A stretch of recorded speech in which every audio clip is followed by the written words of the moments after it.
नमस्कार, आप देख रहे हैं टैक्स मंत्रा। आज का एपिसोड हर उस टैक्स पेयर्स के लिए जरूरी है जो प्रॉपर्टी बेचने, खरीदने या रीडेवलपमेंट में जुड़ा है।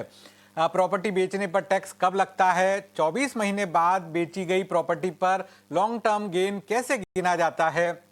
रीडेवलपमेंट में मिले नए फ्लैट किराए या मुआवजे पर टैक्स कैसे कैलकुलेट होता है? और कैपिटल गेन से बचने के लिए सेक्शन 54, सेक्शन 54 EC और सेक्शन 54 F में कौन कौन सी छूटें मिल सकती है? इन सभी अहम सवालों के साथ हमारे साथ मौजूद है देश के जाने माने टैक्स एक्सपर्ट CA विमल पुन्निया, जो बताएंगे कि टैक्स बचाते हुए सही इन्वेस्टमेंट और प्लानिंग कैसे की जाए। तो आइए शुरू करते हैं आज का टैक्स मंत्रा, जहां पर हम बात करेंगे कैपिटल गेन टैक्स और रीडेवलपमेंट के नियमों पर, सिर्फ टैक्स मंत्रा के शो में। बहुत बहुत स्वागत है पुन्निया जी, हमारे को वक्त देने के लिए, 18 स्वदेश को वक्त देने के लिए। सबसे पहले मैं शुरुआत आप इसी से करता हूं। कई सारे हमारे पास ये सवाल आते हैं कि घर बेचने पर किस तरह से टैक्सेशन होता है, एक प्रॉपर्टी बेचने पर कैपिटल गेन टैक्स कैसे लगता है, शॉर्ट टर्म और long term capital gain property से जुड़ा हुआ कैसे, इसमें क्या फर्क है? सर, घर बेचने पे लॉन्ग टर्म या शॉर्ट टर्म कैसे डिवाइड होता है? समझो आज मैंने मेरा घर बेचा और अजूम करो ये घर मैंने 2 साल पहले लिया था। जब भी मैं बोलूंगा कि लिया था मतलब मेरे को 2 साल पहले इसका पोजीशन मिल गया था, एग्रीमेंट हो गया था, स्टाम्प ड्यूटी भर दी थी, रजिस्ट्रेशन हो गया था और उसके बाद मैं 2 साल के बाद बेचता हूं, तो इसको लॉन्ग टर्म कैपिटल गेन कहते हैं। और 2 साल के अंदर अंदर मैं बेचता हूं लेने के, तो उसको शॉर्ट टर्म कैपिटल गेन कहते हैं। अगर लॉन्ग टर्म कैपिटल गेन होगा तो मेरे को 12.5% टैक्स लगता है, फिर उसमें सरचार्ज ऐड होता है 15%, फिर 4% एजुकेशन सेस ऐड होती है, तो टोटल 14.95% टैक्स लगता है। और शॉर्ट टर्म के अंदर मेरी नॉर्मल इनकम में वो ऐड हो जाता है, और जो मेरा स्लैब में जो टैक्स आता होगा, जिस can go up to 30% tax also, तो उस हिसाब से शॉर्ट टर्म लॉन्ग टर्म में 2 साल का गैप होना चाहिए। 2 साल का गैप होना चाहिए। लेकिन सर, अभी बजट के अंदर सरकार के द्वारा ऐलान किया गया था, तो उसके बाद लोगों में ये कंफ्यूजन है कि भाई 12.5% बिना इंडेक्सेशन को चुने या 20% जो है वो इंडेक्सेशन के साथ चुने, तो कौन किसके साथ जाने में ज्यादा फायदा है? इसमें ऐसा है सर कि 22 जुलाई 2024 में जो फाइनेंस बिल आया था, सेकंड बिल आया था, फर्स्ट बिल तो फरवरी 2022 में आ गया, 24 में आया था। 22 फरवरी 2024 को जो बिल आया था बाद में, उसमें उन्होंने बोला था पहले कैपिटल गेन टैक्स 20% था लॉन्ग टर्म का, और उन्होंने उन्होंने 20% से घटा के 12.5% कर दिया। तो 12.5% टैक्स के लिए काफी लोगों ने बाद में कहा भाई हमने तो, और इंडेक्सेशन बंद कर दिया। टैक्स तो 20 से 12.5 पे लिखे आए, लेकिन उन्होंने इंडेक्सेशन बंद कर दिया। जो इन्फ्लेशन जो जैसे जैसे भाव बढ़ते हैं वैसे इंडेक्सेशन मिलता था, तो बहुत सारे लोगों ने उसको प्रेजेंटेशन फाइल किया। तो फाइनेंस मिनिस्टर ने बोला कि जिन आदमियों ने 22 जुलाई 2024 के पहले प्रॉपर्टी ली है, उनके पास दोनों ऑप्शन है। आप इंडेक्सेशन मत क्लेम करो, 12.5% टैक्स भर दो कैपिटल गेन के ऊपर, और अगर आपको इंडेक्सेशन क्लेम करना है तो वो भी करो, तो टैक्स आपको 20% लगेगा जो पहले था। तो इसमें एक्चुअली क्या करना पड़ता है, जब रिटर्न अपन भरते हैं तो पहला सेल वैल्यू माइनस कॉस्ट, और जो मेरा गेन हो गया उस पर 12.5% वर्किंग करूंगा। अगर 12.5% के हिसाब से मेरे को समझो 100 रुपए टैक्स भरने को आता है, फिर साइड में मैं वापस इंडेक्सेशन वाला भी कैलकुलेशन करूंगा। कभी मैंने लिया था उसका इंडेक्स वैल्यू के हिसाब से क्या वैल्यू होता है, sale value minus index value, और उसका मैं 20% से वर्किंग करूंगा। और मेरे को लगता है कि मेरा इंडेक्सेशन लेने के बाद 20% लगाने के बाद भी कम आ रहा है, तो उतना डिफरेंस मेरे को टैक्स में कम भरना है। बिल्कुल। तो मतलब जो लोग हैं उनके पास ये विकल्प है, टैक्स पेयर के पास विकल्प है कि आप दोनों यस, चेक कर अगर 22 लीजिए। जुलाई 2024 के पहले आपने प्रॉपर्टी ली है तो आपका अपना विकल्प है, दोनों में से जिसमें कम टैक्स भरता है वो आपको भरने का है। बिल्कुल। एक चीज से आपसे समझना चाहता हूं, और अगर प्रॉपर्टी की वैल्यू गाइडलाइन वैल्यू से कम दाम में बेची जाए तो टैक्स कैसे लगेगा? क्योंकि कई बार होता है कि जो रेडी रेकनर रेट है, सर्कल रेट है, उससे कम में भी प्रॉपर्टी बेची जाती है, तब फिर उसका टैक्सेशन है, short term long term gain कैसे कैलकुलेट होगा? हाँ, इसमें ऐसा होता है सर कि समझो आज मैंने कोई प्रॉपर्टी खरीदी, और अजूम करो उसकी मेरा एग्रीमेंट वैल्यू हो रहा है 2 लाख 2 करोड़ रुपया, और सर्कल रेट जो अपन कहते हैं, बॉम्बे में रेडी रेकनर कहते हैं, दिल्ली में सर्कल रेट कहते हैं, गुजरात में जंतरी रेट कहते हैं, तो वो वैल्यू अगर मेरा 2.5 लाख आता है वहां के लोकल स्टाम्प ड्यूटी के रूल के हिसाब से, लोकल सर्कल वैल्यू के हिसाब से, वहां के रेडी रेकनर के हिसाब से, तो मेरा ये गिना जाएगा कि मेरे को 2.5 लाख की 2.5 करोड़ की प्रॉपर्टी 2 करोड़ में मिल गई है, और मैंने 50 लाख रुपया कमा लिया है। तो वो 50 लाख मेरे को अंडर सेक्शन 56(2)(10) एक सेक्शन है, उसके अंदर मेरे को उस पर टैक्स भरना पड़ेगा। लेकिन अगर मेरा ट्रांजेक्शन रिलेटिव के बीच में हो रहा है, मेरे भाई से खरीद रहा हूँ या फादर से या मदर से, या आपस का रिलेटिव का ट्रांजेक्शन है, अंकल मामा मासी, तो उसके अंदर वो सेक्शन नहीं लगता है। लेकिन अगर मेरे को लगता है कि मैंने प्रॉपर्टी तो 2.5 करोड़ में 2 करोड़ में ही ली है और सर्कल रेट गलत है, 2.5 करोड़ लगा रहा है, तो मैं उसको आईटीओ को रिक्वेस्ट कर सकता हूँ कि आप ये मैटर वैल्यूएशन सेल में भेजो, और इनकम टैक्स के अंदर एक वैल्यूएशन सेल डिपार्टमेंट है, वो उसका वैल्यू करेगा। और वो अज्यूम करोगे उसका वैल्यू करता है 2 करोड़ 10 लाख, तो 2.5 इग्नोर हो जाएगा, 2 करोड़ 10 लाख रहेगा। और 2-10 के अंदर भी वापस 10% और रिबेट हो जाती है, जिसका एग्रीमेंट वैल्यू में 10% तक मैं ऐड करके जो वैल्यू निकालूंगा, वहां तक मेरा वैल्यू आता है, तो मेरे को एक्स्ट्रा टैक्स नहीं लगेगा। तो इस हिसाब से वैल्यू स्टाम्प ड्यूटी की पकड़ी जाएगी, बट डीवीओ का रिपोर्ट अगर कम वैल्यू का आता है, वैल्यू से सेल का रिपोर्ट कम वैल्यू आता है, तो अपने को कम वादा लगेगा। मतलब सर आपका कहने का मतलब है कि जो सर्कल रेट है उससे 10% कम तक अगर प्रॉपर्टी खरीदी जाती है या बेची जाती है तो फिर टैक्स की लाइबिलिटी नहीं है। उसमें लाइबिलिटी नहीं आएगी। लेकिन अगर 10% से ज्यादा भी फिगर आता है, तो भी अपने पास ऑप्शन अवेलेबल है कि अपन कह सकते हैं कि वैल्यू से सेल में रेफर करो, इसका वैल्यू निकालो। बिल्कुल। और वो वैल्यू अगर सर्कल रेट से कम आ गई, तो सर्कल रेट को इग्नोर करेंगे, डीवीओ का रिपोर्ट पकड़ा वैल्यू पकड़ा जाएगा। तो इसके लिए डिस्ट्रिक्ट वैल्यूएशन ऑफिस कहते हैं उसको, सीपीडब्ल्यूडी का डिपार्टमेंट है वो। तो इसके लिए क्या किसको रिक्वेस्ट करना पड़ता आईटीओ है? को, जब आईटीओ एक्चुअली आजकल क्या होता है, जब से मोदी जी आए हैं, पहले क्या होता था, 100 में से 5 केस स्क्रूटनी में आते थे, अभी 400 में से 1 केस स्क्रूटनी में आता है। अगर आपका केस ही स्क्रूटनी में नहीं आया है, तो आपका भला हो गया उधर ही। लेकिन समझो मेरा केस स्क्रूटनी में आ गया, और आईटीओ बोलेगा कि सर्कल रेट 2.5 करोड़ रुपया है, आपने 2 करोड़ में कैसे ले लिया, तो मैं उसको कहूंगा कि मेरा वैल्यू 2 करोड़ ही है, आप वैल्यू से सेल में रेफर करो मैटर, क्योंकि ये 2.5 करोड़ और 2 करोड़ में 10% से ज्यादा का डिफरेंस आ गया। 2 करोड़ का एग्रीमेंट है, 2 करोड़ 20 लाख तक चलेगा, लेकिन 2 करोड़ 20 लाख से ऊपर जा रहा है 2.5 करोड़, तो मैं उसको कहूंगा वैल्यूएशन सेल में रेफर करो। वैल्यूएशन सेल वाला जो वैल्यू करेगा, अगर वो वैल्यू 2.25 करोड़ करता है या 2 करोड़ 30 लाख करता है, वो वैल्यू पकड़ा जाएगा। लेकिन सर लेकिन अगर इसमें वैल्यू 2 करोड़ 50 लाख के भी ऊपर वैल्यू करता है, तो मेरा 2.50 तक फ्री होएगा, उसके ऊपर वैल्यू इग्नोर होगा। या वैल्यूएशन वाला 2 करोड़ के नीचे भी वैल्यू कर देता है, तो वो भी इग्नोर होगा। 2 से नीचे नहीं जा सकता है, 2.50 से ऊपर नहीं आ सकता है, 20 का वैल्यू अगर वैल्यू जो भी करेगा, उस हिसाब से मेरा आगे टैक्स लगेगा। अच्छा, तो ये तो मान के चले कि ज्यादातर जो रजिस्ट्रीज होती है उसमें 10% तक का तो हर किसी के पास एक कुशन रहता है और लोग उसको 10% तो कम करा ही देते हैं रजिस्ट्री को। Yes sir. ओके, अब इसके उल्टा मैं आपसे समझना चाहूंगा कि भाई सर्कल रेट है, रेडी रेकनर रेट है, उसके ऊपर भी कई सौदे होते हैं, क्योंकि जो दोनों पार्टियों में अगर अंडरस्टैंडिंग है डिमांड सप्लाई के हिसाब से, उसके ऊपर अगर कितने परसेंटेज तक अगर सौदा हुआ तो टैक्स की लाइबिलिटी बदलती है। नहीं, ऊपर में तो कोई प्रॉब्लम ही नहीं है। आज मार्केट वैल्यू समझो, सर्कल वैल्यू आ रही है 2.5 करोड़, मैं एग्रीमेंट करता हूँ 4 करोड़ का, तो इनकम टैक्स कोई प्रॉब्लम नहीं, इनकम टैक्स को ज्यादा पैसा मिल रहा है, जिसको हाँ जो बेचेगा उसको ज्यादा टैक्स आएगा। हाँ तो ऊपर वाले में तो प्रॉब्लम ही नहीं है, पर नीचे नहीं होना चाहिए। बिल्कुल। सर्कल रेट से नीचे होगा तो प्रॉब्लम है। हाँ बिल्कुल। एक चीज आपसे समझना चाहूंगा, सेक्शन 50C और 56(2) का क्या मकसद है और तो यही इसे वैल्यू है। 50C ये कहता है जब भी मैं कोई प्रॉपर्टी बेचता हूं और सर्कल वैल्यू से नीचे में बेचता हूं, तो मेरा income tax value circle rate से लगेगा। और ये 50C कैपिटल गेन में आता है, इंडिविजुअल एचयूएफ आदमी बेचता है उसका। लेकिन अगर कोई फर्म है, बिल्डर है, और बिल्डर फ्लैट बेच रहा है, और उसका सर्कल वैल्यू 2.5 करोड़ है और बिल्डर 2 करोड़ में बेच रहा है, तो उसको 43CA में ऐड होता है। तो बिल्डर तो बेचने वाला, 50C में भी बेचने वाले पे आ गया, तो जो आदमी खरीदता है उसको 56(2) लगता है, और सर्कल रेट और एग्रीमेंट वैल्यू का डिफरेंस का उसको इनकम फ्रॉम अदर सोर्सेज में ऐड करना पड़ता है।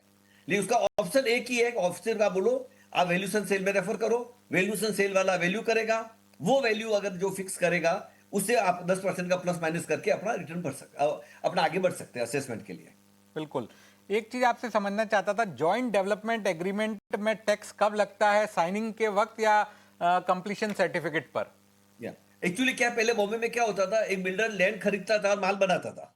अभी जमीन का भाव बहुत बढ़ गए, तो अभी जॉइंट डेवलपमेंट होता है। समझो मैं एक लैंडलॉर्ड हूं और अज्यूम करो कि आप बिल्डर है, तो मैं आपको कहूंगा, मेरे मन में ऐसा आएगा कि आप मेरे से प्रॉपर्टी खरीद के भी 2 पैसा कमाएंगे, तो वो पैसा मैं आपके साथ मैं क्यों नहीं कमाऊं साथ में। तो मैं मेरा जमीन आपको दूंगा, आप अपना एक्सपर्टीज यूज करेंगे, गवर्नमेंट की अप्रूवल लेंगे, पैसा लगाएंगे और फाइनल बिल्डिंग बनाएंगे। तो या तो आप मेरे को बाद में पैसा देंगे या मेरे को एरिया देंगे। तो अगर मैं जॉइंट डेवलपमेंट कर रहा हूं और मैं इंडिविजुअल या एचयूएफ हूं, तो मेरे को टैक्स जिस दिन बिल्डिंग बन के रेडी होगी और जिस दिन आप मेरे को फ्लैट देंगे मेरा शेयर का, उस दिन मेरे को टैक्स लगेगा। लेकिन मैं अगर पार्टनरशिप फर्म हूं, कंपनी हूं, एलएलपी हूं, तो मेरे को आज एग्रीमेंट करूंगा और जिस दिन मैं आपको जगह का पोजीशन दूंगा उसी दिन मेरे को टैक्स लग जाएगा। बिल्कुल। तो इसमें सर एक और सरल सवाल, बहुत सारे जैसे मुंबई की बात करी तो बहुत सारी बिल्डिंगें रीडेवलपमेंट पे जाती है और हमने भी देखा कि जिसका अगर 800 स्क्वायर फीट का कारपेट का घर है उसको रीडेवलपमेंट के बाद 1000 स्क्वायर फीट, 1200 स्क्वायर फीट, तो जब ज़्यादा एरिया मिलता है तो उन मामलों में आपको कैसे टैक्स देना पड़ता है? इसमें एक्चुअली क्या हो गया है, बॉम्बे में भी जमीन करीब करीब डेवलप हो गई है तो रीडेवलपमेंट काफी पॉपुलर हो गया है। बॉम्बे में आप जाएंगे तो हर तीसरी चौथी बिल्डिंग रोड के ऊपर आपको रीडेवलपमेंट होती हुई दिखेगी। बॉम्बे में आज की डेट में 20,000 बिल्डिंग ऐसी है जो ओल्ड है, और कालबा देवी एरिया में ही 2,000 बिल्डिंग है। कालबा देवी, गिरगाम, ओपेरा हाउस, कुलाबा, जो अलग बिल्डिंग है रीडेवलपमेंट हो रही है। रीडेवलपमेंट में होता क्या है, ये दो सिस्टम आ जाता है। एक तो मैं टेनेंट हूं और मेरी बिल्डिंग रीडेवलपमेंट में जा रही है, और एक में ओनर रोड मेरी बिल्डिंग रीडेवलपमेंट में जा रही है। लेट्स अज्यूम कि मेरी सोसाइटी जहां पे मेरा फ्लैट है 1,000 फुट का, वो बिल्डिंग रीडेवलपमेंट में जा रही है। अभी 1,000 फुट के सामने मेरे को 1,500 फुट एरिया मिलेगा। तो वो सिचुएशन के अंदर मेरा टैक्स कैसे लगेगा? एक्चुअली मेरे को जूना फ्लैट जा रहा है, नया फ्लैट आएगा, तो पहली बात तो मेरे को टैक्स, मैं अगर ओनर हूं तो मेरे को टैक्स तो आएगा जिस दिन मेरे को फ्लैट वापस मिलेगा उस दिन। लेकिन आएगा कैसे? उसके लिए फॉर्मूला क्या है कि जो दिन मेरे को फ्लैट मेरा मिलेगा, लेट अस अज्यूम उस दिन 1,00,000 रुपया फुट का भाव है और मेरे को बिल्डर 15,000 1500 फुट एरिया देता है, तो उसका वैल्यू हो जाएगा रफली 15 करोड़ रुपया। ये फ्लैट मैंने कभी खरीदा था, मेरी कॉस्ट क्या है? वो मेरी खरीदा था समझो 1980 के अंदर, और मेरी वो टाइम में कॉस्ट थी 1,00,000 रुपया। तो मेरा कॉस्ट तो 1,00,000 रुपया ही है, मिल रहा है मेरे को 15 करोड़ की चीज। तो लेकिन इनकम टैक्स में एक प्रोविजन है, अगर आपने कोई प्रॉपर्टी 31 मार्च 2001 के पहले ली हुई है तो आप 31 मार्च 2001 का वैल्यू सब्सटीट्यूट कर सकते हैं। तो 31 मार्च 2001 को समझो मेरा 1,000 फुट का फ्लैट का वैल्यू होता है लेटेस्ट अज्यूम का 1,50 करोड़ रुपया, रेडी रखने के हिसाब से। तो मेरे को 1,50 करोड़ की वैल्यू है, मैंने 1,00,000 का फिगर, मेरा ओरिजिनल कॉस्ट को इग्नोर करना है। 1,50 करोड़ का फिगर आ गया, मिल रहा है मेरे को 15 करोड़। 15 में मैं 1,50 करोड़ कम कर दूंगा तो पीछे बचा 13.5 करोड़। 13.5 करोड़ में अंडर सेक्शन 54 मकान के सामने मकान मिल रहा है, तो इनकम टैक्स में एक सेक्शन है कि 10 करोड़ तक का अगर आपका कोई गेन हो रहा है तो आपको टैक्स फ्री मिल जाएगा।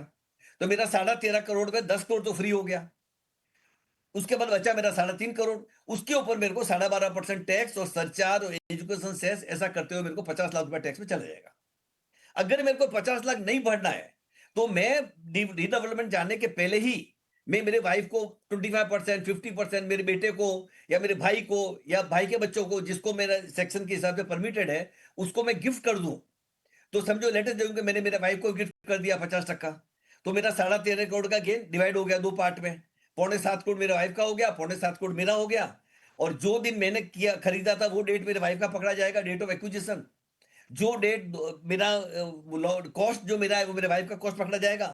तो जो 1.5 करोड़ का कॉस्ट भी आधा आधा हो जाएगा हमारा, और वो हिसाब से दोनों को 10-10 करोड़ का फायदा मिलेगा, तो हमारे को टैक्स नहीं लगेगा। जैसे प्लानिंग कर सकते हैं, तो 10 करोड़ तक का गेन कोई होता है तो टैक्स फ्री है, 10 करोड़ के ऊपर हुआ तो मुझे टैक्स लगेगा। बिल्कुल सर, 10 करोड़ की तो आपने बात ये कह दी, लेकिन अगर किसी मामले में यहाँ तो 1,000 स्क्वायर फीट का था और आपको 1,500 स्क्वायर फीट मिल रहा है तब, लेकिन 1,000 स्क्वायर फीट में 1,000 स्क्वायर फीट ही मिल रहा है और जो कुल कीमत है वो 10 करोड़ से ज्यादा है, तो भी टैक्स लगेगा? हाँ, लगेगा लगेगा लगेगा। मार्केट वैल्यू देखनी पड़ेगी कि मेरे को क्या मिल रहा है। आज नया बिल्डिंग मिल रहा है, पहले ओल्ड बिल्डिंग था। ओके, तो ये दर्शकों के लिए काफी रोचक जानकारी है कि रीडेवलपमेंट में जो आपको घर मिलता है उसमें अगर 10 करोड़ तक की कुल वैल्यू है तो आपको टैक्स नहीं देना होगा। एक और सर रीडेवलपमेंट में फ्लैट ओनर्स को जो किराया और हार्डशिप अलाउंस मिलता है तो वो किस तरह से टैक्सेबल होता है? सर एक्चुअली क्या हुआ था, जो हार्डशिप अलाउंस मिलता है, हमारा इनकम टैक्स में एक फॉर्मूला है कि हमारे यहाँ पे 5 हेड ऑफ इनकम है: salary, income from house property, capital gain, business income and other sources. इसके अलावा कोई भी इनकम किसी की है जो 5 सेक्शन में फिट नहीं होती है, वो टैक्स फ्री है। तो हार्डशिप अलाउंस एक ऐसा है कि मेरे को जो अनकन्वीनियंस हुआ, 3 साल बिल्डिंग मेरी बनेगी, मेरे को वहां पे दूसरी जगह रहने को जाना पड़ेगा, मेरे बच्चों का स्कूल डिस्टर्ब होगा, मेरा ऑफिस का सब कुछ डिस्टर्ब होगा, जहां मैं 50 साल से रह रहा हूँ, एवरीवन नोज मी, नया एरिया में मैं जाऊंगा, तो इसको कहते हैं हार्डशिप। तो हार्डशिप में जो भी पैसा मिलता है उसकी कोई कॉस्ट नहीं होती है। अब समझो एक हार्डशिप मेरे प्यून को समझो हो रही है, वो 5 लाख की है, तो सेम हार्डशिप मेरे को होगी तो 50 लाख की हो गई, और सेम हार्डशिप ग्वालियर महाराजा को होगी तो 500 करोड़ की हो गई, और सेम हार्डशिप मुकेश अंबानी को होगी तो 5,000 करोड़ हो गई। तो ये वैल्यू में डिटरमाइन नहीं कर सकते। तो हार्डशिप के अंदर जो भी पैसा मिलता है सब टैक्स फ्री है, इस पर कोई टैक्स नहीं लगता है। और बॉम्बे हाई कोर्ट का भी जजमेंट है और सुप्रीम कोर्ट का भी जजमेंट है, ओल्ड जजमेंट बीसी श्रीनिवासन सेठी केस करके है, 128 आईटीआर पेज नंबर 214। और वो जजमेंट कहता है जब आपकी कॉस्ट नहीं है कोई चीज की तो उसके ऊपर गेन आपको नहीं लगेगा। फिर लॉ में सर्टन अमेंडमेंट हुए बाद में, तो टेनेसी पे टैक्स लगाया, गुडविल पे टैक्स लगाया, रोड परमिट पे टैक्स लगाया, लूम परमिट में टैक्स लगाया। इसके अलावा कोई भी चीज ऐसी जिसकी कॉस्ट नहीं है आपको टैक्स नहीं लगता है। रेंट पे सर, रेंट का रेंट भी जो वही सेम सिस्टम है। रेंट में पहले क्या होता था, रेंट में से जब खर्चा करते थे तो वो हम कम कर देते थे, बाकी पे टैक्स भरते थे। लेकिन पिछले 2 साल में बॉम्बे हाईकोर्ट ने कम से कम 8 से 10 केस डिसाइड कर लिए कि रेंट भी हार्डशिप के जैसा ही है और उस पर भी टैक्स नहीं लगेगा। बिल्कुल। तो जो जिनकी सोसाइटी रिडेवलपमेंट में जा रही है, रीडेवलपमेंट में जा रही है, तो उनके लिए अच्छी खबर है कि आपको जो रेंट भी मिलेगा उस पर किसी तरह का टैक्स नहीं लगेगा। ये बता रहे देश के जाने माने टैक्स एक्सपर्ट विमल पुनिया जी। और एक और सवाल सर, सोसाइटी को मिले कॉर्पस फंड पर टैक्स देना पड़ता है क्या? सेम फॉर्मूला जो हार्डशिप का मैंने बताया, मेंबर को मिलता है वो हार्डशिप है, और सोसाइटी को मिलता है उसको हम कॉर्पस कहते हैं। और कॉर्पस में भी कोई भी पैसा सोसाइटी को मिलता है उसमें भी कोई टैक्स नहीं है। बिल्कुल, सोसाइटी को अभी मिलने बहुत बार वाले, क्या होता है, आईटीओ लोगों को आधी समझ होती है, वो ऐड करते जाते हैं, अपीलें होती है, पर एंड रिजल्ट रहेगा कि आपको टैक्स नहीं लगेगा। बिल्कुल। एक चीज और आपसे समझना चाहूंगा, सेक्शन 54, सेक्शन 54 ईसी और सेक्शन 54 एफ में क्या क्या छूट मिल सकती है और जिसका फायदा लेना चाहिए? 54 तो यही हुआ जो मैंने आपको बताया, मकान के सामने मकान मिल रहा है, लॉन्ग टर्म है, 2 साल से मेरा ज्यादा पीरियड होल्डिंग था, और नया मकान मेरे को 3 साल के अंदर रेडी होना चाहिए। अगर मेरे को एग्रीमेंट में बिल्डर लिख के देता है, रीडेवलपमेंट एग्रीमेंट में या ट्रिपल ए एग्रीमेंट में, कि मैं आपको 3 साल में मकान नहीं दूंगा, 4 साल में दूंगा, तो ये 10 करोड़ का डिडक्शन भी नहीं मिलेगा। एग्रीमेंट में वो लिख के देता है कि मैं आपको 3 साल में दूंगा, रेरा की साइट पे लिख के देता है कि 3 साल में दूंगा, फिर वो बाई दी में 3 साल में नहीं देके 4 साल में भी देता है, तो हाईकोर्ट के बहुत सारे जजमेंट है जो उसको रिलीफ दे देंगे। बट एग्रीमेंट में उसको 3 साल लिख के देना पड़ेगा। इसको कहते हैं 54। 54 एफ ये होता है कि जब भी मेरे पास में समझो को टेनेंसी की जगह है, मैं टेनेंट हूं बिल्डिंग में, लैंडलॉर्ड नहीं, ओनर नहीं हूं मैं, और वो बिल्डिंग डीलॉर्ड में जा रही है और टेनेंसी के सामने मेरे को मकान मिलेगा, तो वो 54 एफ पे कवर होगा। उसमें क्या कंडीशन है, मेरे पास में अगर रहने का कोई मकान नहीं है तो ये मकान मिलेगा, वो फ्री है। मेरे पास एक मकान है और ये दूसरा मकान होगा तो भी मेरे को फ्री है। मेरे पास ऑलरेडी 2 मकान है और ये टेनेंसी के सामने मेरे को तीसरा मकान मिल रहा है, तो मेरे को इसका रेडी रेकनर वैल्यू पे टैक्स लगेगा। मेरे को लॉन्ग टर्म कैपिटल गेन का जो 10 करोड़ का बेनिफिट मिलता है वो नहीं मिलेगा। अगर मेरी ओल्ड टेनेंसी है, रहने का मकान एक है, ये दूसरा है, तो मुझे 10 करोड़ तक का टेनेंसी का मकान पे भी टैक्स नहीं लगेगा, वो भी मेरा फ्री रहेगा। 54 ईसी क्या कहता है, अगर मैं कभी कोई कैपिटल एसेट बेचता हूं लैंड एंड बिल्डिंग में, और जो पैसा मेरे को मिलता है और उससे मेरा कॉस्ट और इंडेक्सेशन करने के बाद जो मेरा एक्चुअल टैक्स प्रॉफिट बचता है, फाइनल प्रॉफिट कॉस्ट कम करने के बाद, वो प्रॉफिट में से 50 लाख रुपए तक मैं सर्टन बॉन्ड में रख सकता हूं, जिसमें रेलवे के बॉन्ड है, 4-5 तरह के बॉन्ड है गवर्नमेंट के, और उसके अंदर मेरा 5 साल के लिए पैसा ब्लॉक हो जाता है। 5 से 6% मेरे को ब्याज मिलता है, ब्याज पे मेरे को टैक्स लगना पड़ेगा, लेकिन 50 लाख तक के अमाउंट पे टैक्स नहीं लगेगा। यह है ओके। 54 ईसी। 54 है, मैंने आपको बता दिया, मकान के सामने मकान। और 54 एफ के अंदर अगर मेरे पास रहने का मकान नहीं है, मैं कोई भी चीज बेचता हूं, ज्वेलरी बेचता हूं, टेनेंसी बेचता हूं, शेयर्स बेचता हूं, लॉन्ग टर्म एसेट, और मैं उसके सामने मकान खरीदता हूं, तो मेरे को पूरा सेल वैल्यू इन्वेस्ट करना पड़ता है, कोई टैक्स नहीं लगता है। ओके। अगर लेकिन सर 2 घरों में निवेश करने पर भी छूट मिल सकती है, अगर मैंने शेयर बेचे या मकान बेचा और उसके 2 घर ले लिए तो? अभी एक्चुअली क्या हुआ था, 2015 तक कानून ये था कि मैं एक मकान बेच के एक से ज्यादा मकान ले सकता था। सेक्शन में तो लिखा था ए हाउस, पर हाईकोर्ट ने बोला a is not a singular, it include plural also. तो एक मकान का मतलब नहीं कि एक ही ले सकता हूं, तो मैंने 2015 तक तो मैं एक से ज्यादा ले सकता था। फिर 2015 में अमेंडमेंट आ गया कि आप एक हाउस ले सकते हैं, वन हाउस, एक ही जगह हटा के उन्होंने वन कर दिया। लेकिन 2 साल पहले वापस अमेंडमेंट किया कि अगर मेरा कैपिटल गेन 2 करोड़ रुपया है, तो 2 करोड़ मकान रुपए में मैं 2 मकान खरीद सकता हूं। ये समझो मेरे 2 बच्चे हैं, मैं मेरा मकान बेचता हूं 3 करोड़ में, मेरा कॉस्ट है 1 करोड़, 2 करोड़ का मेरा गेन हो गया। एक बच्चे को वाल्केश्वर में जाना है, दूसरे बच्चे को बोरीवली में जाना है, तो 1-1 करोड़ रुपया मैं 2 मकान में इन्वेस्ट कर सकता हूं, जो अभी अलाउड है। 2 मकान में ले सकता हूं, रेजिडेंशियल मकान, पर मेरा टोटल इन्वेस्टमेंट 2 करोड़ से नहीं ज्यादा होना चाहिए, और लाइफ में एक बार ही कर सकता हूं। उसमें भी सीलिंग है कि कुल जो प्रॉफिट है वो 2 करोड़ से ज्यादा नहीं होना चाहिए? एग्जैक्टली। ओके। यानी अगर सर दो एक मकान उदाहरण लेना के, है तो, और एक ही मकान लेना है तो मेरा कितना भी कुछ भी होगा, कोई प्रॉब्लम नहीं है। ओके, यानी सर एक मकान बेचा, 10 करोड़ रुपए में वो मकान बेचा गया, उसकी जो कॉस्ट थी वो 2 करोड़ थी, 8 करोड़ का प्रॉफिट आया, तो उस 8 तो करोड़ मेरा में एक ही मकान ले सकूंगा, दो नहीं ले सकूंगा। ओके, और अगर 2 लेने हैं तो 2 करोड़ का गेन होगा तो दो ले सकता हूँ। 2 करोड़ का मैक्सिमम गेन 2 करोड़ का ही होना चाहिए। हाँ, करेक्ट। बिल्कुल। एक सर, अगर खरीदार एनआरआई है तो उसे प्रॉपर्टी खरीद पर कितना टीडीएस काटना होता है? एनआरआई से मैं अगर जो प्रॉपर्टी खरीदता हूं तो मेरे को 14.95%, समझो एक एनआरआई है, उसे मैं 2 करोड़ के अंदर फ्लैट खरीद रहा हूं, तो मुझे पूरा सेल वैल्यू का 14.95% टीडीएस काटने का है। और वो पैसा मैं समझो ये महीने में नवंबर में मैं काट रहा हूं, तो मुझे 7 दिसंबर के पहले गवर्नमेंट को भरना भी है। काटने के पहले मेरे को 10 नंबर लेना पड़ेगा, अगर मेरे पास 10 नंबर नहीं है तो मेरे को काटने का हक ही नहीं है। 7 तारीख के पहले पैसा भरना पड़ेगा। और गवर्नमेंट का जो क्वार्टरली रिटर्न जाता है, तो जब मैं 10 नंबर लूंगा तो दिसंबर के अंदर मेरा अक्टूबर टू दिसंबर का एक रिटर्न भी होएगा, वो रिटर्न मेरे को भरना पड़ेगा। तो मेरे बिल्कुल। को एनआरआई से मैं टैक्स काट के रख सकता हूँ। एनआरआई को लगता है कि उसका इतना गेन नहीं होएगा, उसकी तो कॉस्ट तो होगी कुछ ना कुछ। 1495 तो मैक्सिमम रेट ऑफ टैक्स है कैपिटल गेन का। तो उसको आईटीओ को सर्टिफिकेट अप्लाई करना पड़ेगा कि हमारे को सर्टिफिकेट दो लोअर टीडीएस का। और आईटीओ उसको एप्लीकेशन करने के बाद वेरीफाई करेगा कि एनआरआई ने प्रॉपर्टी कभी लिया था, कितने में लिया था, पैसा कहां से लेके आया था, सोर्स क्या था, अभी टैक्स कितना आएगा, तो वो लोअर टीडीएस का सर्टिफिकेट भी दे देगा। लेकिन आईटीओ को जो सर्टिफिकेट देगा वो खाली टीडीएस का देगा। जब समझो आईटीओ बोलता है कि आपको 1% टीडीएस काटेगा, 15% नहीं काटेगा, तो 1% टीडीएस में मेरे को 15% सरचार्ज और एजुकेशन सेस ऐसा ऐड करके जो फिगर आएगा 1.5 या 1.2 या 1.3 जो भी आएगा, वो मुझे टीडीएस काटना पड़ेगा। आईटीओ सर्टिफिकेट देगा खाली टीडीएस का, तो उसमें सरचार्ज एंड एजुकेशन सेस को ऐड करके मुझे टीडीएस काटने का है। बिल्कुल। सर, रूरल और अर्बन एग्रीकल्चर लैंड के टैक्स नियमों में कुछ अंतर है क्या? क्योंकि आजकल अर्बन इलाकों में भी लोगों का रुझान है लैंड के प्रति। देखो, अर्बन लैंड के अंदर तो सीधा टैक्स लगता है कैपिटल गेन। एक ही एक्सप्रेशन है, अगर सरकार एक्वायर करती है, central government, state government, municipal corporation compulsory acquisition में, तो उसको टैक्स नहीं लगता, वो टैक्स फ्री है कितने। लेकिन वो 1 जनवरी 2014 के बाद अमेंडमेंट आया था। गवर्नमेंट ने अगर कोई भी चीज एक्वायर की है, अर्बन या रूरल कुछ भी, 31 दिसंबर 2013 तक, तो उसके अंदर टैक्स लगता था। नॉर्मल टैक्स टैक्स कभी लगता था नॉर्मल, मैंने आपको पहले बोला कि जिस दिन पोजीशन होता है उस दिन टैक्स आ जाता है। लेकिन सरकार जब एक्वायर करती है, तो जो दिन सरकार आपको पैसा देती है उस हिसाब से टैक्स आता है। 1 जनवरी 2014 के बाद सेंट्रल गवर्नमेंट ने कुछ भी चीज एक्वायर की है, तो उसके ऊपर टैक्स बिल्कुल नहीं है, 100% एग्जेम्प्टेड है। पैसा भले आज मिले या 10 साल बाद मिले या 20 साल बाद मिले, जब भी मिलेगा टैक्स फ्री है। As far as rural agriculture land is concern, urban agriculture land में तो नॉर्मल कोर्स में टैक्स लगेगा, एक्सेप्ट खाली गवर्नमेंट एक्वायर करे उसके लिए अलावा।